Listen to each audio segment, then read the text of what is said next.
ഈ അമ്മയുടെ ജനറൽ സെക്രട്ടറിയായ സിദ്ദീഖ് ഇക്കയോട് എനിക്ക് ചില കാര്യങ്ങൾ ചോദിക്കാനുണ്ട്.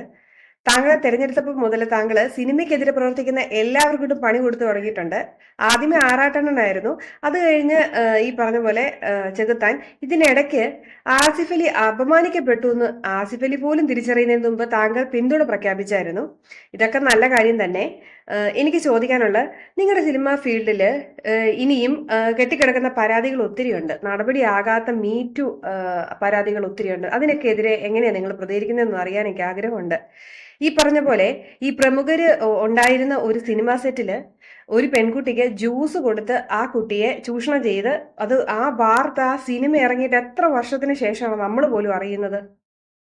കൊറോണ സമയത്ത് നടന്ന സംഭവമാണ്. അത് ഈ അടുത്ത കാലത്ത് വെളിയിൽ വരുന്ന പോലും. അതെന്താ, സ്ത്രീകൾക്കെതിരെ വരുന്ന പ്രശ്നങ്ങൾക്ക് നിങ്ങൾ ഇത്ര താമസിക്കുന്ന കാര്യങ്ങളൊക്കെ പുറത്തുവിടാൻ? കാര്യങ്ങൾ ഇനി പുറത്തു വിട്ടാൽ അതിനൊരിക്കലും നടപടി ഉണ്ടാകാറില്ല. ഇന്ത്യൻ സിനിമ ഇൻഡസ്ട്രിയെ പോലും ഞെട്ടിച്ച ഒരു വലിയൊരു എന്താ പറയാ, സെക്ഷൽ ക്രൈം തന്നെ നടന്നിരിക്കുന്നത് മലയാള സിനിമ ഇൻഡസ്ട്രിയിലാണ്. ഇതുവരെ അതിനൊരു തീരുമാനം ഉണ്ടായിട്ടില്ല. അപ്പൊ താങ്കൾ ഈ കാര്യങ്ങളിലൊക്കെ കാണിക്കുന്ന ഉത്സാഹം ഇനി വരുന്ന സ്ത്രീകളുടെ പരാതികളിലും കാണിക്കുമെന്ന് ഞങ്ങൾ വിശ്വസിച്ചോട്ടെ. അതോ ഇതൊക്കെ നിങ്ങളുടെ സിനിമ റിവ്യൂ പറയുന്നവരെ വരട്ടാനുള്ള ഒരു പരിപാടിയാണോ? കാരണം ഇങ്ങനെയൊക്കെ നിങ്ങൾക്കെതിരെ സംസാരിക്കുന്ന എല്ലാവർക്കെതിരെ നിങ്ങൾ നടപടി എടുക്കുമ്പോൾ തീർച്ചയായിട്ടും നിങ്ങൾക്ക് ഇനി ഇറങ്ങുന്ന സിനിമകൾക്കെതിരെ ഒരു വാക്ക് പോലും സംസാരിക്കാൻ പല റിവ്യൂവേഴ്സും മടിക്കും. അതിനുവേണ്ടി ചെയ്തതാണോ എന്നെനിക്കൊരു ഡൗട്ടുണ്ട്.